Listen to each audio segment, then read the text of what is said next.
बिस्मिल्लाहिर्रहमानिर्रहीम। अस्सलामुअलैकुम नाज़रीन मोहतरम, आप देख रहे हैं आज तक न्यूज़ और मैं हूं समी। इससे पहले आप इस मिशन की 28 एक साल सुन चुके हैं और अब किस नंबर 29 मुलाहिज़ा फरमाएं। मेरी असलियत जानना चाहते हो तो सुनो। उसने मेरे चेहरे पर नजरें जमा दी। मैं भारतीय इंटेलिजेंस रा की एजेंट हूँ। क्या? मैं उछल पड़ा। ये सच है। सीता के होंठों पर खफीफ सी मुस्कुराहट आ गई। ये कॉलेज के ज़माने की बात है। एक रोज़ कॉलेज ही में शिताब नामी औरत से मेरा सामना हो गया। वो आनंद नामी किसी लड़के के बारे में पूछ रही थी। ही क्लास में पढ़ता था, लेकिन उस रोज़ वो कॉलेज नहीं आया था। न जाने क्यों मुझे उस पर शुबा सा हुआ और मैंने उसका पीछा करना शुरू कर दिया। मैं 2 दिन तक उसकी निगरानी करती रही।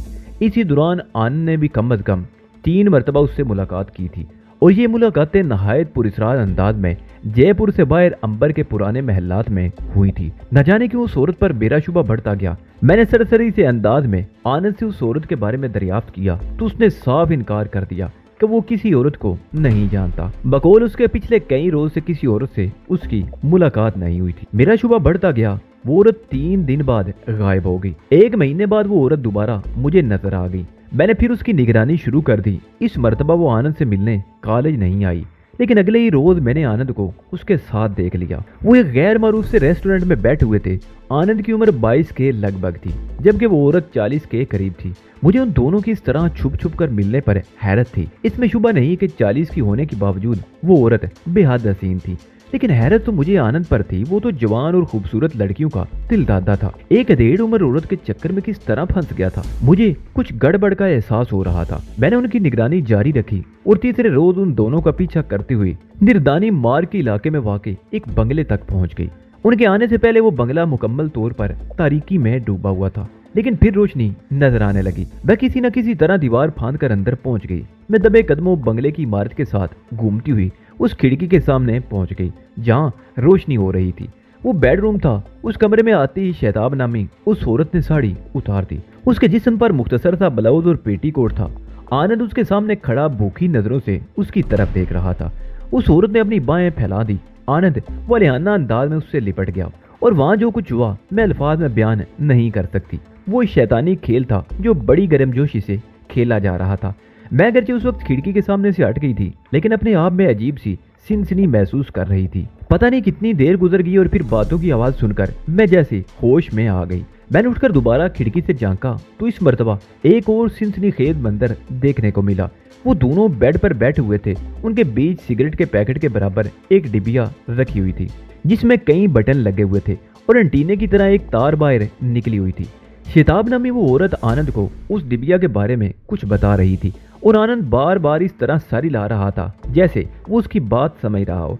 फिर शिताब उठकर अलमारी के करीब चली गई। अलमारी खोलकर उसने वेलवेट के कवर वाली डिबिया निकाली जो हुजम में पहली डिबिया के बराबर थी।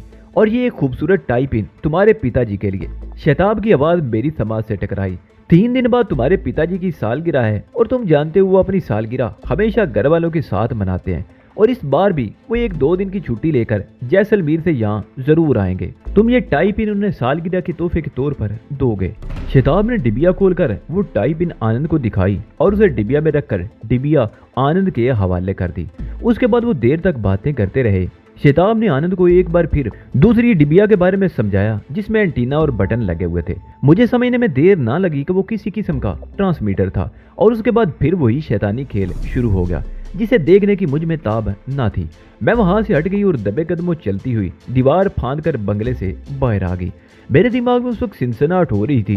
मेरी समझ में नहीं आ रहा था कि ये सब है क्या। शिताब ने आनंद को वो ट्रांसमीटर क्यों दिया था और उसके पिताजी के लिए टाइप इन क्यों दी थी। दफातन मेरे दिन में धमाका सा हुआ। आनंद के पिताजी फौज में कर्नल थे और जैसलमेर छावनी में ड्यूटी दे रहे थे। मैंने कुछ जासूसी कहानियां पढ़ रखी थी और बाद फिल्मों में भी ऐसी चीजें देखी थी और अब मुझे ये सब कुछ देखकर यकीन हो गया कि ये भी कोई जासूसी ही का चक्कर है। वो शिताब नामी औरत दुश्मन की एजेंट थी और उसने आनंद को भी अपने जाल में फांस लिया था। आनंद के पिताजी फौज में कर्नल थे और जैसलमेर छावनी में तैनात थे जहाँ से पाकिस्तान की सरहद 50-60 मील से ज्यादा नहीं। मैं वो रात सो नहीं सकी। मेरी समझ में नहीं आ रहा था कि क्या करूं। अगर ये बात पुलिस को बताती तो कोई फायदा ना होता। पुलिस का काम करने का तरीकाकार कुछ ऐसा है कि वो काम कम और शोर शराबा ज्यादा करते हैं। वो शैताब को पकड़ तो लेते लेकिन छोड़ देते। दूसरे दिन शैताब फिर गायब होगी। उस बंगले पर ताला पड़ा हुआ था। अगले रोज आनंद कॉलेज नहीं आया। सालगिरह वाले दिन उसके पिताजी भी जयपुर गए। मेरी बेचैनी बढ़ती जा रही थी। मेरे दिन में गोपाल का ख्याल उभरा। वो नया नया फौज में गया था और इन दिनों एकेडमी में था। उससे राब्ता करना मुश्किल था। मुझे अपने एक और रिश्तेदार का ख्याल आ गया, वो भी फौज में ऑफिसर था। मैंने फोन पर उससे बात की तो वो उसी रोज जैसलमेर से जयपुर आ गया। उसी रोज बड़ी राजदारी से आनंद को हिरासत में ले लिया गया और उसके पिताजी को तोहफे में दी जाने वाली टाइपिन भी कब्जे में कर ली गई। उस टाइपिन के अंदर एक बहुत नन्हा सा और बहुत ताकतवर ट्रांसमीटर पोशीदा था और उस ट्रांसमीटर के जरिए दुश्मन हमारे फौजी अफिसरों की बातें सुनते रहते और सरहद पर इंडियन फौज की सरगर्मियों से आगाह रहते। आनंद को उस राजदारी से हिरासत में लिया गया कि किसी को पता भी नहीं चल सका। उसके कब्जे से वो ट्रांसमीटर भी बरामद कर लिया गया जो शेताब ने उसे दिया था। पूछगछ के दौरान आनंद ने बताया कि शेताब से उसकी मुलाकात चंद महीने पहले ही हुई थी। उसने उसे अपने हुस्न के जाल में फांस लिया था और पैसों का लालच भी दिया था। यह ट्रांसमीटर उसे इसलिए दिया गया था कि वो अपने पिताजी से हासिल होने वाली मालूमात के बारे में उसे आगाह करता रहे। आनंद ने शेताब के बारे में बताया कि वो दिल्ली की रहने वाली है। उसके बताए हुए पते पर दिल्ली में छापा मारा गया, लेकिन शेताब को शायद आनंद की गिरफ्तारी की खबर मिल चुकी थी और वो रोपोश हो गई और उसका कोई सुराग न मिला। सीता खामोश हो गई, चलना में इधर उधर देखती रही, फिर बोली, उस वाक़े के चंद रोज बाद 2 आदमियों ने मुझसे राब्ता किया। वो इंटेलिजेंस रा के ऑफिसर थे। वो मुझे अपने दफ्तर में ले गए जहाँ 2 और बड़े ऑफिसरों से मेरी मुलाकात कराई गई। उनमें एक औरत भी थी। रा को पता चल गया था कि मेरी वजह से इंडियन फौज के खिलाफ एक बड़ी साजिश नाकाम हो गई थी। उनके ख्याल में मेरे अंदर वो तमाम तर सलाहियतें मौजूद थी जो रा के एक एजेंट में होनी चाहिए थी। उन्होंने मुझे एजेंसी के लिए काम करने की पेशकश की और ये वादा भी किया कि मेरी तालीम का खर्च नहीं होगा। जब तक मैं तालीम से फारिग नहीं हो जाती मेरी तरबियत का सेशन जारी रहेगा और तालीम से फारिग होने तक मैं मुकम्मल तौर पर तरबियत हासिल कर चुकी होंगी। रा के बारे में मैं बहुत कुछ सुन चुकी थी। उनके एजेंट न सिर्फ हिंदुस्तान बल्कि पाकिस्तान और पूरी दुनिया में फैले हुए थे। मैंने ये पेशकश कबूल कर ली और फिर रफ्ता रफ्ता मुझ पर बहुत से इंकशाफात होते चले गए। इसराइली मोसाद को दुनिया की बेहतरीन इंटेलिजेंस समझा जाता है, लेकिन रा उसके भी कान काटने लगी है। पाकिस्तान और कश्मीर के हवाले से रा की पॉलिसी बहुत मुख्तलिफ है। इसराइली मोसाद इस सिलसिले में रा से भरपूर ताउन कर रही है। न सिर्फ रा के एजेंटों को इसराइल में तरबियत दी जाती है बल्कि मोसाद के एजेंट यहाँ भी रा के एजेंटों को तरबियत देते हैं। पाकिस्तान में तकरीबकारी और दहशत गर्दी के लिए राजस्थान में कई ऐसे कैंप हैं जहाँ दहशत गर्दों को तरबियत दी जाती है। पाकिस्तान से उन नौजवानों को यहाँ लाया जाता है जो किसी न किसी वजह से अपने लोगों से और अपनी हुकूमत से नाराज हैं। ऐसे लोग बड़ी आसानी से लालच में आकर रा के एजेंटों के हाथ लग जाते हैं या उनकी ब्रेन वॉशिंग करके उनके दिलो दिमाग में पाकिस्तान के खिलाफ शदीद नफरत भर दी जाती है और मोसाद और रा के एजेंट उन्हें तकरीबकारी और दहशत गर्दी की तरबियत दे देते हैं। उसके बाद उन्हें पाकिस्तान भेज दिया जाता है जहां वो बेदर्दी से अपने ही लोगों पर मौत बरसाते हैं, बमों के धमाके करते हैं और तबाही और बर्बादी फैलाते हैं। बहरहाल वो एक बार फिर खामोश होगी। उसने अपनी एक टांग समेट कर घुटना ऊपर उठा लिया था। तालीम खत्म होने के बाद मुझे रा की तरफ से बाकायदा असाइनमेंट दिए जाने लगे। रा की तरफ से बाकायदा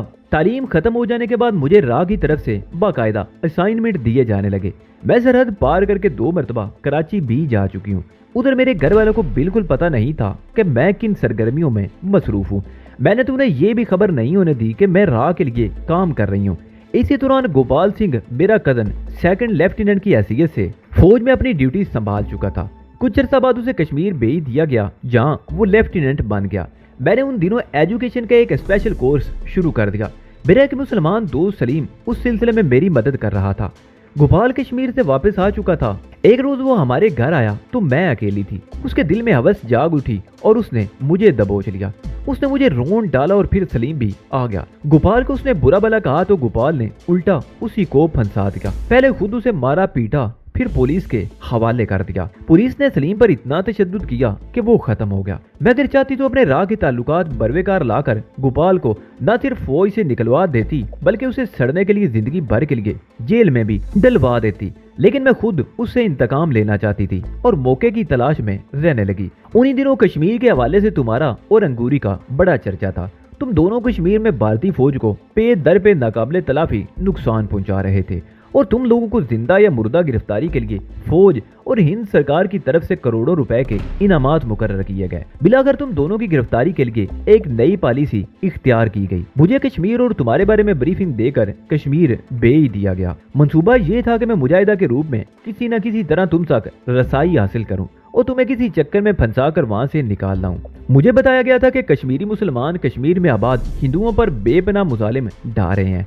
वो हिंदुओं को वादी से निकाल देना चाहते हैं। उनकी बस्तियों को आग लगाई जा रही है, उनकी इमलाक पर कब्जा किया जा रहा है, उनका कत्लेआम हो रहा है। हिंदू अपना सब कुछ छोड़कर वहां से भागने पर मजबूर हो रहे हैं। पुलिस हिंदुओं की जानो माल की हिफाजत करने में नाकाम हो गई तो उनकी रक्षा के लिए फौज भेजी गई। कश्मीरी मुसलमान खुली बगावत पर उतर आए। उन्होंने फौजी कैंपों और काफिलों पर हमले शुरू कर दिए। इस सिलसिले में उन्हें पाकिस्तान की मुकम्मल हिमायत हासिल है। पाकिस्तान उन्हें धड़ाधड़ असला फराहम कर रहा है। गोपाल सिंह ने जयपुर में मेरे साथ जो कुछ किया था उससे मुझे उससे नफरत हो गई थी और फिर वो मजे ले लेकर बताता रहा था कि वो कश्मीर में किस तरह मुसलमान औरतों को अपनी हवस का निशाना बनाता रहा है। और जब मैंने कश्मीर में अपनी आंखों से ये सब कुछ देखा तो भारतीय फौजियों से मेरी नफरत दो चांद हो गई। लेकिन मैं एक मिशन पर निकली हुई थी। सब कुछ अपनी आंखों से देखने के बावजूद मैंने तैयार कर रखा था कि तुम तक जरूर पहुंचूंगी। मैं डूडा में अपने मामा के गांव में थी तो अंगूरी की हलाकत की खबर मिली और ये भी पता चला कि तुम जख्मी होकर भागने में कामयाब हो गए हो। उससे सिर्फ एक रोज पहले मैंने चाचा कुर्बान अली के साथ डूडा में एक मुसलमान मुजाहिद से मुलाकात करके इस ख्वाहिश का इजहार किया था कि मैं उसकी तहरीक में शामिल होना चाहती हूँ। लेकिन उसे पता चल गया कि मैं हिंदू हूँ। मैंने भी अपना धर्म नहीं छुपाया था। उसने ये कहकर साफ इनकार कर दिया था कि कोई हिंदू कश्मीरी मुसलमानों और उनकी तहरीक का कितना ही हमदर्द क्यों ना हो, उसे तहरीक में शामिल नहीं किया जा सकता। और फिर अगले रोज तुम मुझे बेहोशी की हालत में मिल गए। तुम शदीद जख्मी थे। मैं तुम्हें गार में ले गई। मेरे दिल में एक उम्मीद पैदा होगी। मेरा ख्याल था कि मैं तुम्हारा इलाज कराऊंगी, तुम्हारी सेवा करूंगी और इस तरह शायद मैं तुम्हारे तवस से तुम्हारी पार्टी और फिर शमरोज तक पहुंचने में कामयाब हो जाऊंगी। लेकिन जब मुझे पता चला कि तुम ही शमरोज हो तो मुझे अपनी किस्मत पर रश्क आने लगा। मैंने सोचा था कि अपने मामा की मदद से तुम्हें वहां से निकाल लाऊंगी, लेकिन न जाने क्या बात थी कि तुम्हारे खिलाफ कोई कदम उठाने को दिल ही नहीं चाह रहा था। चंद रोज बाद ही मेरे अंदर ये एहसास जाग उठा कि मैं तो तुमसे प्रेम करने लगी हूँ। प्रेम की ताकत को दुनिया की सबसे बड़ी ताकत तस्लीम किया गया है। इसे कोई ताकत शिकस्त नहीं दे सकती। ये प्रेम ऐसा जज्बा है जो ना तो दीन धर्म को देखता है और ना ही दोस्त और दुश्मन में तफरीक करता है। और फिर मैंने फैसला किया कि तुम्हें वहां से निकालूंगी तो जरूर, लेकिन इस तरह नहीं जिस तरह मंसूबा बनाया गया था। और फिर उस रोज जब चश्मे के करीब मुझे दो हिंदू फौजियों ने घेर लिया। हिंदू फौजियों से मुझे और भी नफरत होगी। और जिस तरह तुमने अपनी जान पर खेलकर उन दोनों बेड़ियों से मेरी इज्जत और जान बचाई, उससे मेरे मन में तुम्हारी इज्जत और भी बढ़ गई। कुदरत भी मेरा साथ देती रही। ऐसे हालात पैदा होते रहे कि हम दोनों वहां से दूर हटते चले गए और मिलाकर मैं तुम्हें यहाँ तक लाने में कामयाब हो गई। लेकिन मेरा इरादा हरगिज ये ना था और ना है कि तुम्हें सरकार के हवाले करूंगी। लेकिन मैंने सीता की खामोश होने पर उसके चेहरे पर नजरें जमाते हुए कहा, तुम तो कैप्टन गोपाल को यहाँ लेकर आई थी और बड़े फख्र से उसे बताया था कि कश्मीर के सबसे खतरनाक उग्रवादी को पकड़कर ले आई हो। ऐसा करना मेरी मजबूरी थी। सीता मुस्कुराई। कैप्टन गोपाल को किसी तरह पता चल गया था कि मैं राह के लिए काम कर रही हूँ और किसी अहम मिशन पर कश्मीर गई हुई हूँ। और फिर मैंने उससे अपना इंतकाम भी लेना था। मैं अपनी उस तौहीन को भूली नहीं थी। मेरा सीना अब भी इंतकाम की आग में जल रहा था। उसे कोई चारा डालना जरूरी था। वो चंद लम्हों को खामोश हुई, फिर मुस्कुराते हुए बोली, कैप्टन गोपाल उस वक्त ऑफिसर मेस में था। मैंने उसे पैगाम भेजकर अलग बुलवा लिया। वो मुझे देखकर चौंक गया। कई महीनों बाद हमारा सामना हुआ था। उसके सीने में एक बार फिर हवस जाग उठी थी। हम ऑफिसर्स मेस के एक अलग कमरे में बैठे रहे। वो मेरे साथ अपनी शाम रंगीन बनाना चाहता था। वो जल्द से जल्द मेरे कपड़े उतारना चाहता था। और जब मैंने उसे तुम्हारे बारे में बताया तो वो उछल पड़ा। मैंने उसे बताया कि मैं इस मिशन पर कश्मीर गई हुई थी। अगर मैं शमरोज को खामोशी से राह के हवाले कर दूं तो कुछ मजा नहीं आएगा। मैंने उसे लालच दिया कि अगर शमरोज को उसके तवस से सरकार के हवाले किया जाए तो उसे प्रमोशन भी मिल सकती है। इस तरह वो आसानी से मेरी चाल में आ गया और यहाँ आकर जो कुछ भी हुआ वो सब तुमने देख लिया। ये नाटक रचाने की क्या जरूरत थी? मैंने उसकी तरफ देखा। नाटक तो ये खुद ब खुद बन गया। मैं तो सिर्फ उसे फांस कर यहाँ लाना चाहती थी। सीता ने मुस्कुराते हुए जवाब दिया। एक बात और, मैंने उसके चेहरे पर नजरें जमाते हुए कहा, हनुमानगढ़ में वो आदमी कौन था जिसकी लाश? ओह, सीता ने मेरी बात काट दी। उसके होंठों पर मुस्कुराहट गहरी होगी। तुम अभी तक उस वाक़े को भूले नहीं हो। मेरे जहन में एक खलश है। मैंने कहा, वो आदमी कौन था और तुम उस रात कमरे से निकलकर कहाँ गई थी? ओह, उसने चौंक कर मेरी तरफ देखा। तो तुम्हें मालूम था कि मैं रात को कमरे से बाहर गई थी? मेरी आंख खुल गई थी। मैंने जवाब दिया, तुम कमरे में नहीं थी। मुझे मालूम नहीं तुम कितनी देर पहले गई थी, लेकिन मेरे जाग जाने के 10-12 मिनट बाद नहायत खामोशी से वापस आई थी। और फिर सुबह ये सनसनीखेज इंकशाफ हुआ कि गेस्ट हाउस में एक कत्ल हो गया है और मकतूल का गेस्ट हाउस से भी कोई ताल्लुक नहीं था। मैं चंद लम्हों को खामोश हुआ, फिर बोला, वो कौन था और तुमने उसे कत्ल क्यों किया था? तो गोया तुम्हें अब भी शुबा है कि उस आदमी को मैंने ही कत्ल किया था, सीता बोली। उसके होंठों पर बदस्तूर मुस्कुराहटें खेल रही थी। शुबा नहीं, यकीन है, मैंने जवाब दिया। सुबह मैंने कमरे के कालीन पर सुर्ख मट्टी देखी थी जो तुम्हारी चप्पलों के साथ अंदर आई थी। हम खाने के लिए जब सामने वाले लान में गए थे तो तुमने जोगर्स पहने हुए थे और फिर उस तरफ कहीं मट्टी नहीं थी। गेस्ट हाउस के पिछली तरफ कच्ची जमीन है और मट्टी सुर्ख है और कमरे में सुर्ख मट्टी तुम्हारी चप्पलों के साथ आई थी। ओह, बहुत गहरा मुशाहिदा है तुम्हारा। सीता के होंठों की मुस्कुराहट गहरी होगी। हाँ, यही कह लो। मैंने कहा, वो कौन था और तुमने उसे कत्ल क्यों किया था? वो राह के एजेंट गौतम था, सीता ने गहरा सांस लेते हुए जवाब दिया। वो मुझे बहुत अच्छी तरह जानता था और उसे ये भी मालूम था कि मैं किस मिशन पर कश्मीर गई थी। उसने मुझे देख लिया था। उसे शुबा था कि मेरे साथ शमरोज के अलावा कोई नहीं हो सकता। उसने वेटर के जरिए पैगाम भेजकर मुझे अलग बुलवा लिया।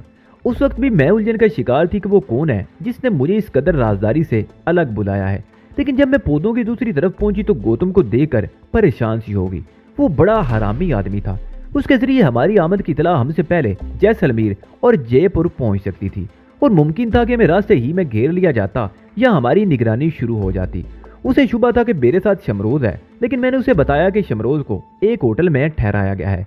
गौतम मुझसे कुछ तलब कर रहा था। उसने मुझे धमकी दी थी कि अगर मैंने उसका मुतालबा पूरा ना किया तो वो रात ही रात में शमरोज को तलाश करके मौत के घाट उतार देगा और मेरी सारी मेहनत पर पानी फिर जाएगा। मैंने उसे रात 3 बजे गेस्ट हाउस के पीछे एक हट में बुला लिया और गला घोंटकर उसे हलाक कर दिया। अगर वो बचकर निकल जाता तो हमारे लिए बहुत सी परेशानियां हो सकती थी और मैं नहीं चाहती थी कि फिलहाल तुम्हारे लिए मजीद परेशानियां पैदा हों।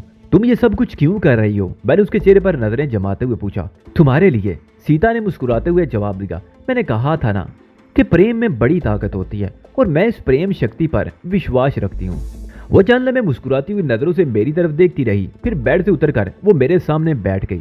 उसने मेरे दोनों हाथ अपने हाथों में ले लिए और चेहरा उठाकर मेरी आंखों में झांकते हुए बोली, तुम भी एक बार, सिर्फ एक बार मुझसे कह दो कि मुझसे प्रेम करते हो। बस एक बार कह दो। इससे पहले कि मैं कुछ कहता, हवेली का फाटक जोर जोर से धड़धड़ाया जाने लगा। फाटक बदस्तूर धड़धड़ाया जा रहा था और रात के सन्नाटे में ये आवाज दूर तक फैल रही थी। कौन हो सकता है? सीता ने सवालिया नजरों से मेरी तरफ देखा। उसकी आंखों से वहशत सी छलकने लगी थी। तुम जानो? मैंने कंधे उचका दिए। मेरा तो यहाँ कोई जानने वाला भी नहीं है। तुम्हारा कोई चाहने वाला हो तो? ये मजाक का वक्त नहीं। सीता ने मेरी बात काट दी। रात को इस समय कौन हो सकता है? पुलिस भी हो सकती है, मैंने पुरसुकून लहजे में जवाब दिया। मुझे अपने आप पर हैरत हो रही थी कि मैं इस कदर पुरसुकून क्यों था। हालांकि इस किस्म की सूरत हाल में तो मुझे बदहवास हो जाना चाहिए था। 2 गोलियां तुमने इस हवेली के हाल कमरे में चलाई थी। कैप्टन गोपाल यहाँ ज़िबा होते हुए बकरे की तरह बिलबिला भी रहा था। मुमकिन है उन गोलियों और कैप्टन गोपाल की चीखों की आवाज़ उस हवेली से बाहर ना गई हो, लेकिन भागते हुए कैप्टन गोपाल पर गेट के करीब तुमने 3 गोलियां चलाई थी। उनकी आवाज़ सन्नाटे में दूर तक गूंजी थी। हो सकता है पुलिस स्टेशन करीब ही हो और आवाज़ थाने तक जा पहुंची हो, और ये भी हो सकता है कि गोलियों और कैप्टन गोपाल की चीखों की आवाज़ करीब की किसी हवेली में सुन ली गई हो और उन्होंने पुलिस स्टेशन फ़ोन कर दिया हो। ये मुमकिन नहीं, सीता बोली। गोलियों की आवाज़ बाज़गश्त पैदा करती हुई फिजा में फैली थी। इस तरह यह अंदाज़ा लगाना दुश्वार होता है कि गोली किस जगह से चलाई गई थी। अगर पुलिस नहीं तो कैप्टन गोपाल के दोस्त होंगे। मैंने कहा, तुम ऑफिसर बैस से गोपाल को बुला कर लाई थी। वहां तुम्हें किसी और ने भी देखा होगा। कैप्टन गोपाल के वापस ना पहुंचने पर उन्हें तशवीश हुई होगी। हो सकता है उसके बारे में पूछने के लिए आए हों। मैं वहां सिर्फ एक अर्दली के सामने आई थी जिसे पैगाम देकर मैंने कैप्टन गोपाल को अलग बुला लिया था। किसी और की नजर मुझ पर नहीं पड़ी थी। बहरहाल वो अपनी अंदरूनी कैफियत पर काबू पाने की कोशिश करते हुए बोली, सूरत मखदूश भी हो सकती है, पर तुम्हें चिंता करने की जरूरत नहीं, परंतु एहतियात भी जरूरी है। मैं बाहर जा रही हूँ, तुम ऐसी जगह खड़े रहना जहाँ किसी हंगामी सूरत पर काबू पाया जा सके। हम दोनों बेडरूम से बाहर आ गए। मैंने कैप्टन गोपाल वाला वो पिस्तौल उठा लिया जो सीता ने साफ करके ड्रेसिंग टेबल पर रख दिया था। उसमें से 5 गोलियां वो चला चुकी थी। 2-3 गोलियां ही बची होंगी, लेकिन मुझे उसकी परवाह ना थी। खाली पिस्तौल भी किसी पर दहशत तारी करने के लिए काफी होता है। बेडरूम में जाने से पहले सीता ने बड़े हाल की बत्ती बुझा दी थी। हाल में अंधेरा था। सीता मेरा हाथ पकड़े मोहतात अंदाज में चलती रही। मुझे भी अंदाजा था कि हाल में कौन सी चीज कहाँ रखी हुई है, लेकिन उसके बावजूद मैं कुर्सी से टकरा गया। घुटने पर चोट लगी और मैं बेइख्तियार करा उठा। ख्याल से सीता ने मेरा हाथ दबाया। बत्ती जला दूं? नहीं, रहने दो, मैंने घुटना सहलाते हुए जवाब दिया।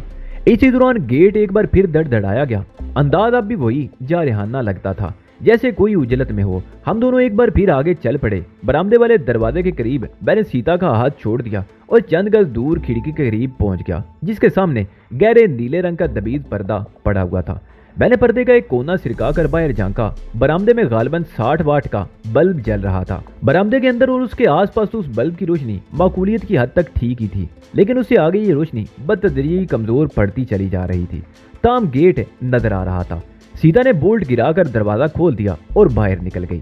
वो सिर्फ 1 सेकंड को बरामदे में रुकी थी, फिर सीढ़ियां उतरकर तेज तेज कदम उठाती हुई गेट की तरफ चलने लगी, क्योंकि इसी दौरान गेट एक बार फिर धड़धड़ाया गया था। गेट के करीब पहुंचकर सीता रुक गई। उसने पहले जुरी में से झांक कर बाहर देखा। चंद में शायद तजब्जब का शिकार रही, फिर उसने गेट का जेली दरवाजा खोल दिया। मैं पिस्तौल हाथ में लिए खिड़की से लगा खड़ा था और यह फैसला कर लिया था कि अगर कोई गड़बड़ हुई तो कोई अमली कदम उठाने में एक लम्हे की ताखीर भी नहीं करूंगा। लेकिन अगले ही लम्हे एक लड़की को अंदर दाखिल होते देखकर मेरी आंखों में उलझन सी तैर गई। सीता ने एक लम्हा उससे कोई बात की, फिर दरवाजा बंद करके बोल्ट चढ़ाया और लड़की का हाथ पकड़कर तेज तेज कदम उठाती हुई बरामदे की तरफ आने लगी। बरामदे में बल्ब की रोशनी में उस लड़की को देखकर मैं चौंके बगैर ना रह सका, लेकिन मैं ज्यादा देर तक उसका जायजा नहीं ले सका था, क्योंकि सीता उसे लेकर दरवाजे में दाखिल हो चुकी थी। उसने भी दरवाजा बड़ी आहिस्तगी से बंद करके बोल्ट चढ़ा दिया था। मैं अपनी जगह बेइसु हरकत खड़ा था। अंधेरे में उस लड़की की तेज तेज सांसों की आवाज सुनाई दे रही थी। उसकी सांसों की आवाज से अंदाजा लगाया जा सकता था जैसे बहुत दूर से भागती हुई आई हो और शायद किसी बात से खौफजदा भी हो। महाबीर, अंधेरे में सीता की आवाज उभरी। मेरे साथ एक मेहमान है, मैं उसे लेकर बेडरूम में जा रही हूँ, तुम भी वहीं आ जाओ। जाहिर है सीता ने यह बात मुझे ही मुखातिब करके कही थी। वो उस लड़की के सामने मेरा असल नाम नहीं लेना चाहती थी, इसलिए उसने मुझे महाबीर के फर्जी नाम से मुखातिब किया था। वो दोनों गालबन दीवार के साथ साथ चलती हुई रायदारी में मुड़ गई थी और जब मैंने बेडरूम के दरवाजे में कदम रखा तो वो लड़की ऐन मेरे सामने थी। मुझे और मेरे हाथ में पिस्तौल देखकर उस लड़की के मुंह से हल्की सी चीख निकल गई। खौफ से उसका चेहरा धुआं हो गया, उसकी आंखें वहशत से फैल गई थी। ओह, मेरे मुंह से बेइख्तियार निकला, डरो नहीं। मुझे इस तरह पिस्तौल हाथ में लिए कमरे में दाखिल नहीं होना चाहिए था। मैंने आगे बढ़कर पिस्तौल ड्रेसिंग टेबल की दराज में रख दिया और मुड़कर उस लड़की को देखने लगा और अब मेरी आंखों में वहशत नमूदार होने लगी। वो लड़की उस हिरनी की तरह खौफजदा थी जो शिकारियों के नरगे से अपनी जान बचाकर भागी हो। उसकी उम्र बमुश्किल 17 साल रही होगी। लंबा का दुबला पतला बदन, चेहरे के नकूश नायत जादब, बड़ी बड़ी स्याह आंखें तो वाकई किसी हिरनी से मुशाबा थी। उसकी रंगत अगरचे किसी कदर सांवली थी, लेकिन उसमें बेपनाह कशिश थी। उसके बदन पर घुटनों से ऊपर तक का पेटीकोट और ब्लाउज था। ब्लाउज सामने से और एक कंधे से फटा हुआ था। उसके नी मरियां सीने पर और दाएं बाजू पर खरोचों के निशान थे।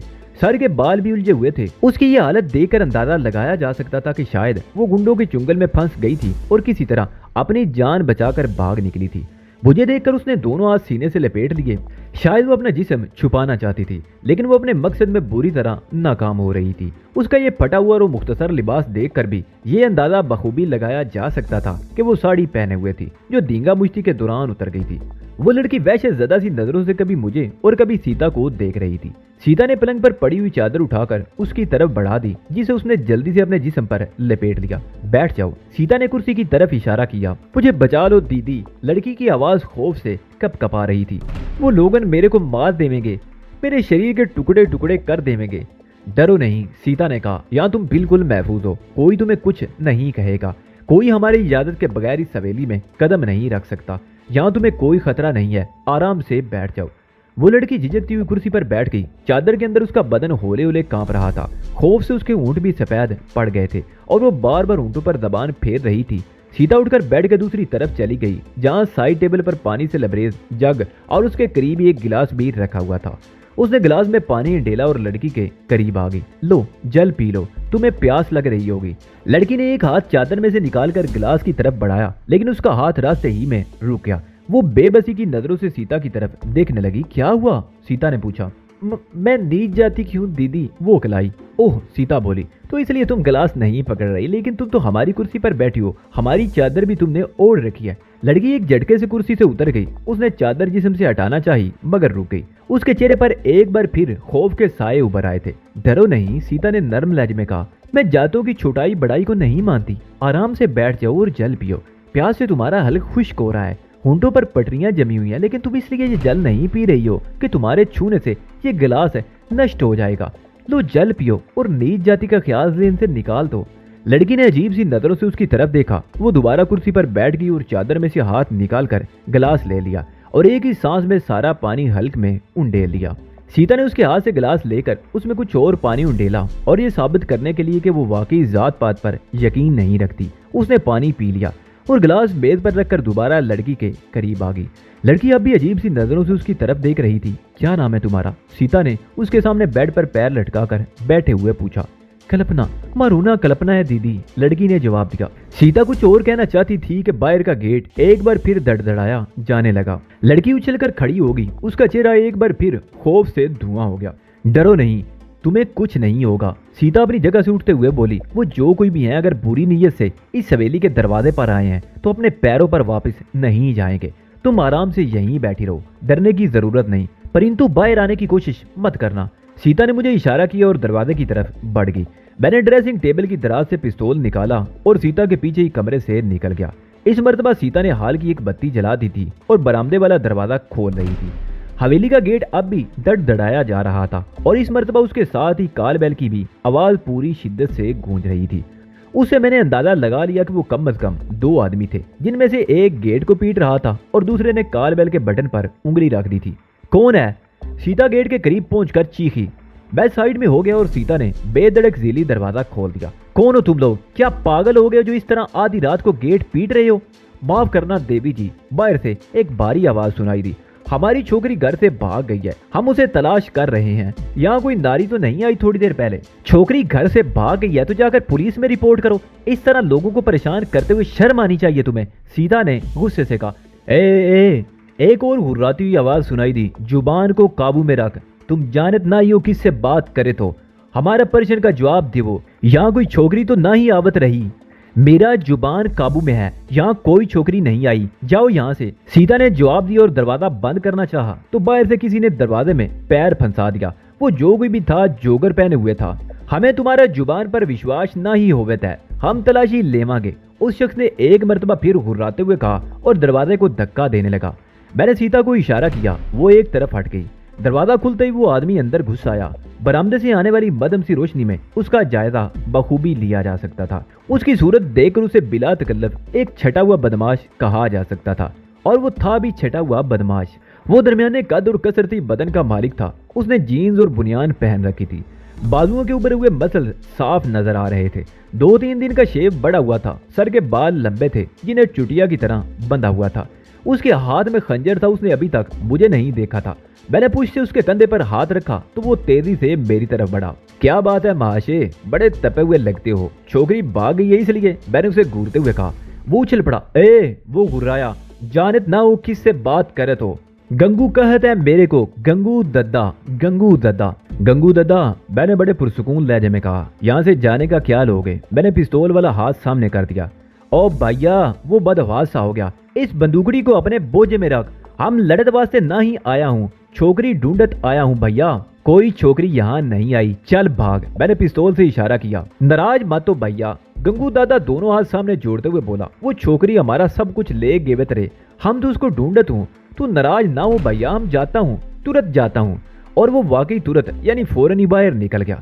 मुझे उस बदमाश से इस शराफत की तवक्को नहीं थी। सीता ने गेट बंद करके बोल्ट चढ़ा दिया और हम दोनों वापस आ गए।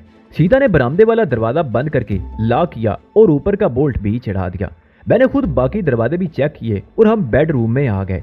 वो लड़की कल्पना कमरे में मौजूद न थी। मेरा दिमाग भग से उठ गया। सीता भी परेशान हो गई। कोई कहाँ गई? वो तलाश कर उसे कहीं बाहर तो नहीं निकल गई, उन बदमाशों के हाथों मारी जाएगी। मेरा ख्याल था कि शायद मौका पाकर कल्पना बरामदे वाले दरवाजे से बाहर निकल गई थी, शायद दरख्तों में कहीं छुपी हुई हो। मैं कमरे से निकलने की सोच ही रहा था कि एक आवाज सुनकर हम दोनों उछल पड़े। मैं यहाँ हूँ दीदी, खाट के नीचे।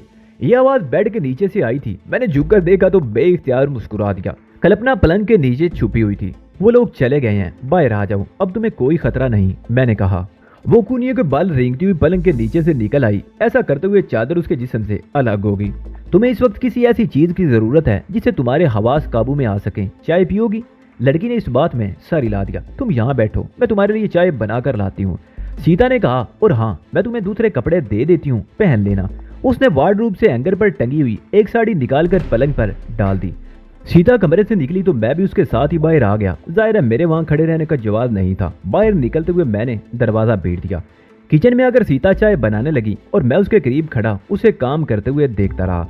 सीता ने चाय सिर्फ कल्पना के लिए नहीं, सबके लिए बनाई थी। मैं तो इस वक्त वाकई चाय की तलब महसूस कर रहा था। उस लड़की के आने से पहले जब हम बातें कर रहे थे तो उस वक्त मुझे नींद के झोंके आने लगे थे। उस खस्ता हाल लड़की को देखकर मेरी नींद गायब हो गई थी और गेट पर उस बदमाश से नहायत मुख्तसर सी मुलाकात के बाद तो नींद आने का सवाल ही पैदा नहीं होता था। और इस वक्त मैं वाकई चाय जैसी चीज की तलब महसूस कर रहा था।